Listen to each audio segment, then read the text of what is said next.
This video is made possible by NordVPN. Start protecting your internet experience today. Go to nordvpn.com/biographics and use the code biographics to get 70% off a 3-year plan and an extra month for free. Protect yourself online today, and let's get into it.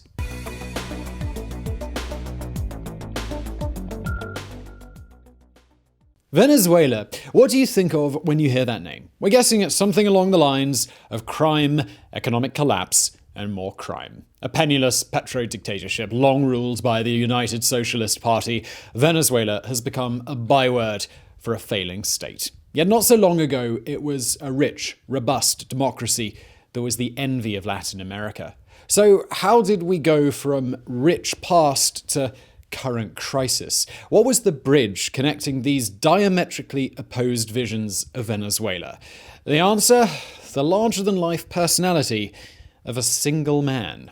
Hugo Chavez was a once-in-a-generation politician. Coming to power as a populist outsider, running against out-of-touch elites, he managed to oversee a wholesale reform of Venezuela, refashioning it in his own bombastic image. As president, he instituted unprecedented spending, gave freely to the poor, halved poverty rates, and reduced infant mortality. At the same time, though, he turned what was once a functioning democracy into an autocratic vanity project. One that was doomed to failure. A Robin Hood to some, a classic Latin American dictator to others, this is the life of Hugo Chavez, the man who made modern Venezuela. La cuenta en 2-1. Teniendo bastante paciencia el presidente de la República. If you were inventing the background story for a socialist revolutionary, you'd be hard-pressed to come up with anything better than Hugo Chávez's actual life. Born on the 28th of July, 1954, Chávez was the real deal, a dirt-poor kid born in a house with a literal dirt floor. Not that Chavez grew up there. At a young age, he and his older brother Adán were sent to live with their grandmother when it became apparent that their teacher parents couldn't afford to feed them. Still, that doesn't mean Chavez's early life was all hard knocks and misery. As a boy, he was semi-famous around the outskirts of Barinas, a small city on the edge of Venezuela's vast grasslands, for his ability to play baseball. This was the era of guys like Néstor Latigo Chavez, no relation, the Venezuelan pitcher who made it all the way to the San Francisco Giants, and Hugo was determined to follow in his footsteps. But baseball wasn't the only influence floating around Barinas at that time. During the 1960s and 70s, Venezuela had to deal with a handful of communist insurgencies. While these armed groups weren't a patch on Colombia's FARC or Peru's shining path, they were still a fact of life. It's said that the teenage Chavez was intrigued by the guerrillas who roamed the nearby countryside, even going so far as to read the works of Karl Marx. Still, that was all just background to his current love affair with baseball. Age 17, Chavez left Barinas and enrolled at the military academy in Caracas. He'd heard they had the best baseball coaches and planned to train up then drop out as soon as he was good enough to play in the leagues. But while his pitching might have been good for Barinas, it wasn't good enough for Caracas. At some point, the young boy from the dirt-poor home was forced to abandon his baseball dreams. And that was how Hugo Chavez found himself stuck on a military track he had no interest in following, with a yearning for fame that could never be fulfilled. He graduated in 1975 at the bottom of his class. Immediately after, he joined the army and was packed off to fight a Maoist insurgent group in rural Anzoátegui. To say this was depressing would be like saying Schindler's List is a trifle sad. Chavez hated his time in the army, he hated being in the middle of nowhere, he hated fighting the guerrillas, and he hated the human rights abuses his unit committed. Come 1977, he felt he had more in common with the guerrillas than the army, and he was on the verge of quitting when his older brother dropped an unexpected bombshell. By now, Adán was a radical university professor, but no one had realized quite how radical. In secret, Adán had been building links with the communist insurgents. When he heard about his brother's worries, he offered to arrange a meeting. Not long after, Hugo Chavez finally met Douglas Bravo. Despite having a name that sounds like military code for the letters D and B, Douglas Bravo was, in reality, a former guerrilla now preaching the use of Venezuela's oil wealth to build a socialist utopia. Together, he and Chavez formed the Bolivarian Movement 200, a secret cell within the military dedicated to overthrowing the government when the time came. Luckily for them, that time was just around the corner.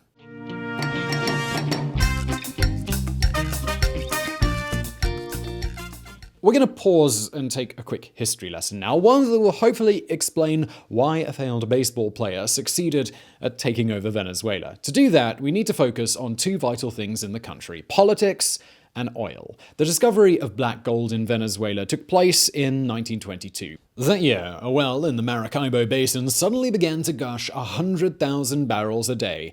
It was the start of a process that would eventually lead to Venezuela having the largest proven oil reserves on Earth. It was also the start of a dangerously lopsided economy. The damage really began in 1943 when the military rulers signed a law forcing all foreign oil companies to hand over a huge cut of their profits. The revenue this generated was so vast that the government felt no need to further diversify the economy, and that would leave Venezuela very vulnerable to price fluctuations in oil. But a petro-economy alone does not make an unstable state. No, that took both oil mania and some very unwise decisions taken at the top. In 1958, opposition leader Rómulo Betancourt became president, ending military rule. Known as the father of Venezuelan democracy, Betancourt had a lot going for him, but he was also operating in a time when Latin America was very unstable. Across the border, Colombia was just emerging from something known as La Violencia, a decade of undeclared civil war between the liberal and conservative parties that had killed over 150,000. Needing to keep Venezuela's parties from each other's throats, Betancourt established the Pontificismo, a power-sharing pact keeping the main parties perpetually in office. The Pontificismo was great in that it led to stability, but less great in that it concentrated all power in the hands of a very narrow, Europeanized elite belonging to one of two parties. As a result, if things ever went wrong, the people would know exactly who to blame. The good times reached their peak in the 1970s after the Arab oil embargo led to a surge in demand for Venezuelan crude.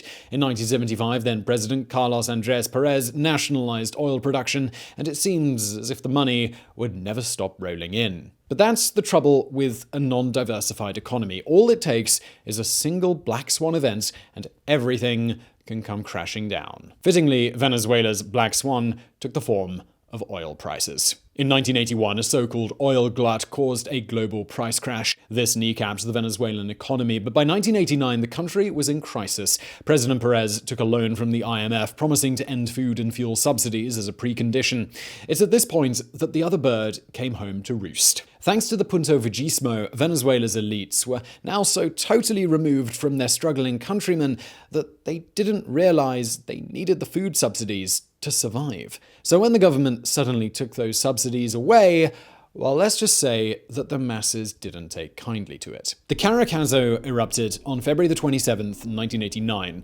A week-long orgy of rioting in Caracas, it devastated the city. Although the government managed to retake the streets, they did so at a great cost. By one estimate, security forces killed around 3,000 rioters. In the aftermath, a huge anger began to swell against the elites, against the Pontificismo. In the military, this anger found an outlet. From that year, Hugo Chavez and Douglas Bravo had no problem recruiting soldiers into their revolutionary cell.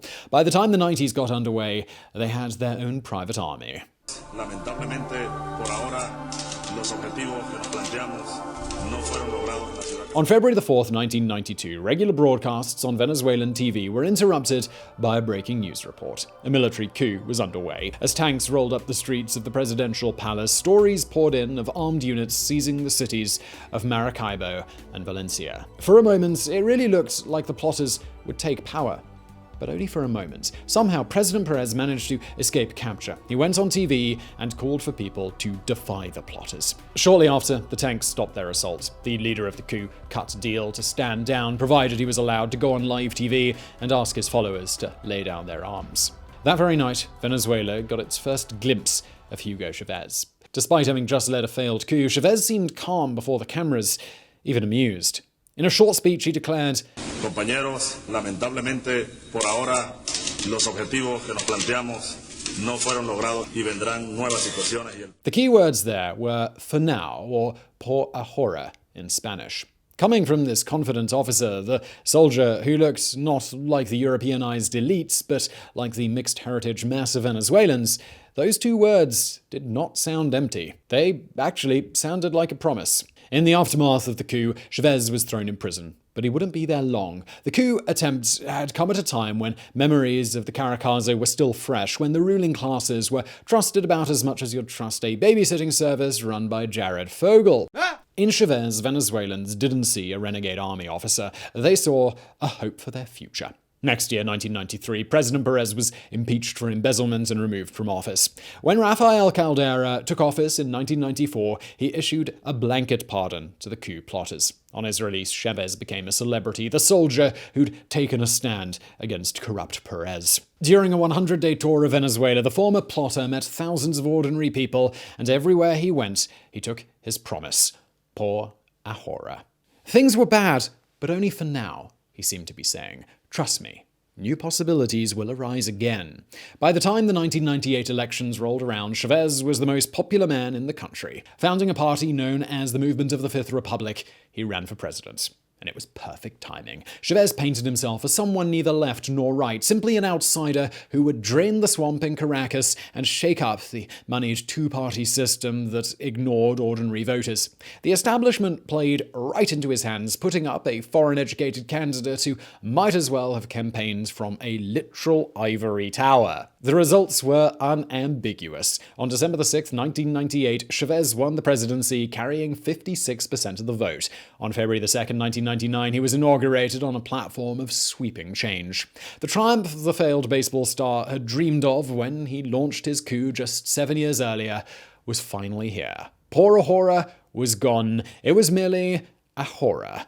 The time was now. No one watching Chavez's inauguration on TV could have guessed it, but a historic moment had just taken place. When Hugo Chavez finally left office in the back of a hearse, he would leave behind a country that had changed forever. Now, you might not have to worry about someone plotting a coup against you, but you might have to worry about people stealing your data online. Look, if you're buying things online and you're not in a secure Wi-Fi spot, you really should be using a VPN, and that's where today's sponsor, NordVPN, comes in. Now, I know it's tempting not to bother, just sort of hope for the best. But really, those stories you hear about online, about people having their data stolen, they really do happen, and you don't want to make it easy for that to happen to you. Whenever I'm browsing on unsecured Wi-Fi, I just keep a VPN on in the background all the time so I don't have to worry about anyone stealing my data. But it's not just about security, you can also use it to change the country you appear to be in, so you can get content that might normally only be available in specific geographic locations. NordVPN is also super fast, so watching a video is a breeze. There's no lag whatsoever. If you've ever thought VPNs were slow, well, that's not the case with NordVPN. And you can use it on all of your devices very easily: Android, Chrome, Windows, Linux, and on 6 different devices with just one account. Also, there are no logs kept at all. Unlike companies based in the EU or the US, NordVPN is over in Panama, so they just don't have to keep any logs, which is obviously great for your privacy. Start protecting your internet experience today. Go to nordvpn.com/biographics and use my code biographics to get 70% off a 3-year plan and an extra month for free. Protect yourself online today, and let's get back to it. Yo hoy mismo ya le estoy dando la orden y le estoy dando ya en este instante al capitán Aguilera Borges. When Chavez took office, he was more popular than any of today's populists could dream of being. Across 1999, his approval rating hovered around a staggering 80%. He was helped by a tranche of reforms, including Plan Bolivar 2000, a kind of Venezuelan New Deal that poured money into infrastructure spending and building affordable homes. But this populism masked deeper machinations. As president, Chavez was able to call a referendum on rewriting the constitution. With people still pissed at Venezuela's elites, he won by a wide margin. In the vote deciding who would do the rewriting, Chavez again carried the day. The result was a constitution rewritten to give the president 6-year terms and allow immediate re-election. It also abolished the Senate and forced every elected official to run again for office in 2000 or lose their seats. When Chavez put this to referendum on the 15th of December, he won again. It was the classical political trick of ramming through major changes while you still have that honeymoon glow before people start to seriously question your motivations. And it worked. When the mega election was held in July 2000, Chavez won a new 6-year term, and a new National Assembly was returned that held a pro-Chavez majority. Not long after, the Supreme Court was quietly stuffed with pro-Chavez judges.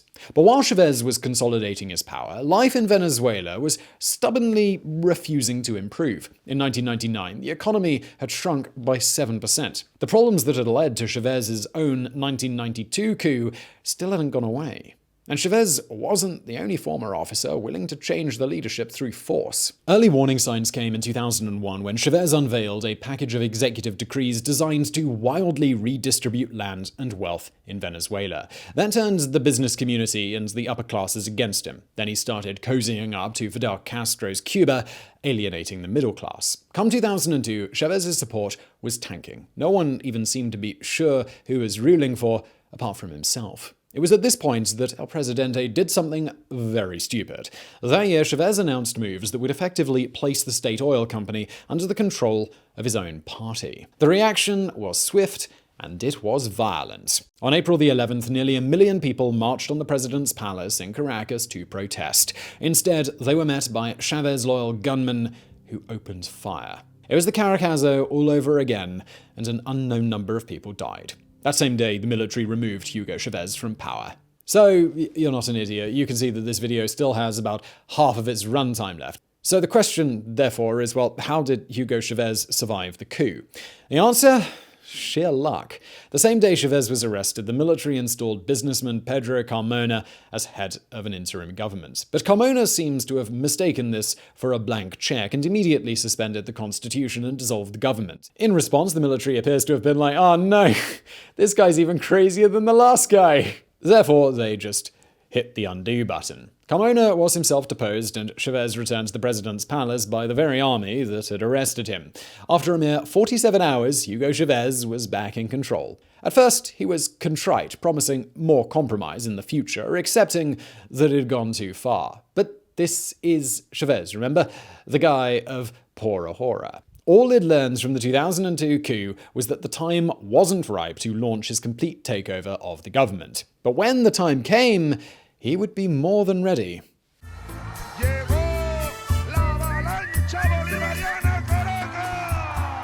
The moment the Carmona coup collapsed, Venezuela became a country bitterly divided into two camps, those who loved Chavez and those who spat at the very mention of his name. Initially, the second camp was biggest. Chavez was just too openly craving power for power's sake. He even fired striking workers who opposed him and replaced them with non-union labor, move way more capitalist rhoda than socialist revolutionary. But then Fidel Castro had a quiet word in Chavez's ear and everything changed. The Bolivarian missions, named after independence hero Simón Bolívar, were simple in their genius. Government bodies, funded by rising oil prices, were charged with going into the slums of Caracas and improving life for the poor. There were adult literacy programs, free community healthcare, subsidized food banks, free houses for the destitute. Well, okay, you might be thinking, but that's just the very poorest. That surely can't be enough voters to keep Chavez in power, right? But the thing is, yeah, there were enough of them. Remember the boom times under the Punto Vagismo when all that oil money came rolling in?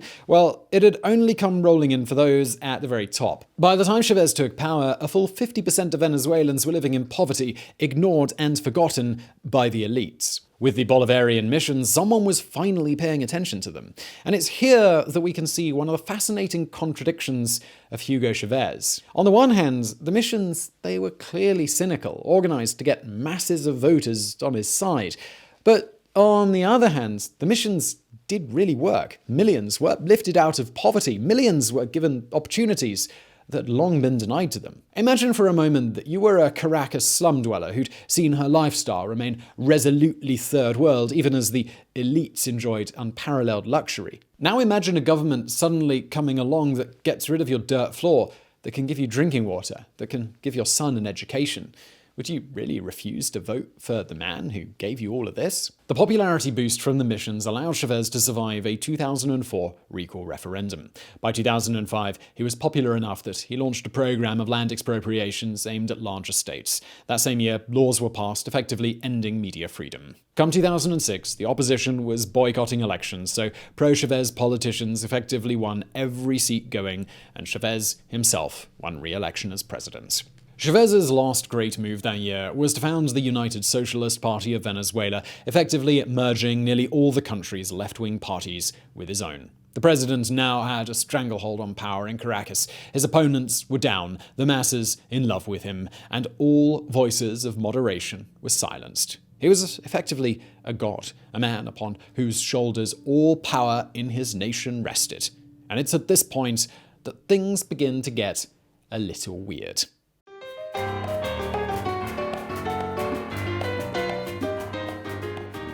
One of the interesting things about Chávez, we can only see with hindsight, is that he prefigured today's populists. Like many of those running the world now, Chávez scorned normal media channels, instead preferring to communicate directly with his followers. He was obsessed with touring the country and giving speeches that were rambling, folksy, unscripted, and often fantastically vindictive. He developed a way with insults, once calling George W. Bush more dangerous than a monkey with a razor blade. In me bad English, you are a donkey, Mr. Danger.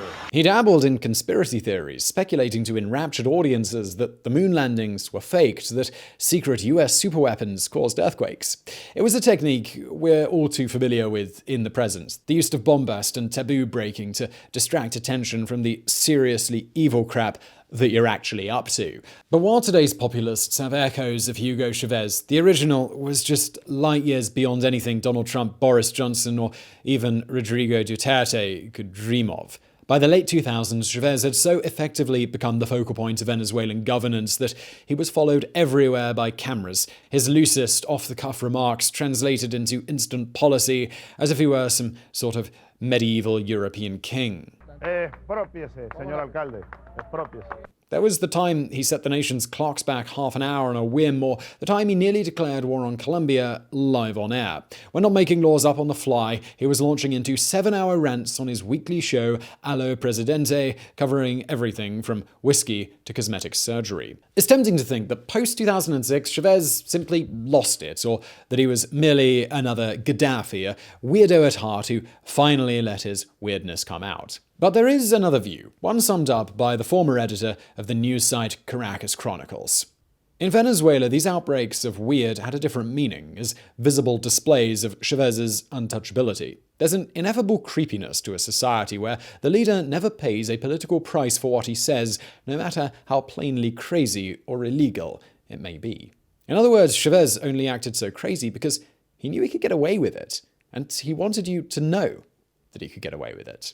Despite all the outward trappings of a Gaddafi-style dictatorship, though, we should be careful to note that Chavez wasn't actually a dictator, at least not in the traditional sense. In his 14 years in office, he never once rigged an election. He won nearly every vote he took part in, and he won it fair and square. On the other hand, when he did lose, he found, let's say, creative ways around the result. In 2007, for example, Chavez narrowly lost a referendum on greatly expanding his powers. The next day, billboards appeared around Caracas with the slogan, Pura Hora. It was a promise, one that Chavez followed through on. Over the next 3 years, all the failed referendums provisions were passed one way or another, either by breaking them up and holding separate referendums, or by making the National Assembly pass laws, or by using executive orders. By 2010, Chavez had everything he'd asked voters for back in 2007. So, yeah, Chavez may never have become a dictator in the literal sense, but nor was he a democrat. More a strongman who used democracy to do undemocratic things. Come 2010, Chavez had secured the constitutional right to keep running for new presidential terms indefinitely. Yo seré el candidato presidencial para las elecciones del 2012. To anyone watching Venezuela at the time, it seemed like the 56-year-old Chavez could conceivably keep ruling for another 3 decades. Little did anyone know that it'd be gone in barely a tenth of that time. Ha fallecido el comandante presidente Hugo Chavez. The first signs of the illness that would kill Hugo Chavez appeared in June of 2011. That month, El Presidente was forced to cancel a meeting of Latin American leaders and fly to Cuba for emergency surgery. Not long after, he informed his public that he'd been diagnosed with cancer. Con presencia de células cancerígenas. At first, it seemed that treatments in Cuba were a success. Come 2012, Chavez was still feeling strong enough to run in presidential elections and win a 3rd term. But it was just a smokescreen. Deep down, Chavez knew what was happening. and he began to make preparations. On October the 11th, 2012, Chavez abruptly appointed former bus driver Nicolás Maduro as his vice president. Maduro had been in government for a while, but he was an outsider to its real circles of power and singularly uncharismatic to boot. It's been assumed Chavez appointed him because he was the most dogmatic, but most likely to carry on the Bolivarian Revolution if something were to happen to Chavez. Not long after, it did. In January 2013, Chavez was so ill that he missed his own inauguration, leading to confusion as to whether he was still even legally president. But that pretty soon became a moot point. On March 5, 2013, Hugo Chavez died of cancer. Less than a month later, a special election was held to decide who would replace El Presidente after 14 years. Despite the backing of all the media, and despite the goodwill the masses still felt towards Chavez, his vice president, Nicolás Maduro, barely squeaked home with a mere 50.6% of the vote. Yet squeak home he did, and the rest is just so much painful history. Today, it's easy to look at the mess that is Venezuela and judge Hugo Chavez harshly. In many ways, his revolution really was a catastrophe. Crime soared under his watch, turning Caracas from a relatively safe city into one of the most dangerous capitals on Earth. The economy, too, was as neglected as during the Pontificismo. Like the elites before him, Chavez simply took the oil money without thinking, leaving behind an economy so dangerously unbalanced that even basic foodstuffs Venezuela could produce domestically had to be imported. He racked up huge debt with China as he chased the middle classes away. Hundreds of thousands moved abroad, taking their business skills with them. So yes, there are a whole bunch of reasons you can blame modern Venezuela on Chavez's rule. Many reasons why you can see his legacy as nothing but poison. But that's not the whole picture. For the awful stuff Hugo Chavez did, it's worth remembering one salient fact. The people really did love him. Not in the way North Koreans are forced to love Kim Jong-un at gunpoint, but a real, deep love that came from Chavez being the only man to ever listen to them. And Chavez earned this love. He lifted millions out of poverty. He gave the forgotten masses paths to education, means to improve their lives in ways they'd never dreamed. In another time, with a different personality, Hugo Chavez could have been remembered as Venezuela's Franklin D. Roosevelt, the first president to speak for the common man. Sadly, we don't live in that time, and Chavez didn't have a better personality. What he did have, though, was an undeniably historic impact. If history is simply the story of men and women who changed the world around them, then Hugo Chavez will always remain one of Venezuela's most important chapters. For better and for worse, he changed his nation more profoundly than anyone likely will again for centuries. So I really hope you found that video interesting. If you did, please do smash that like button below. Do not forget to subscribe. Also, please do support this show by supporting our fantastic sponsor, NordVPN, link below. And thank you for watching.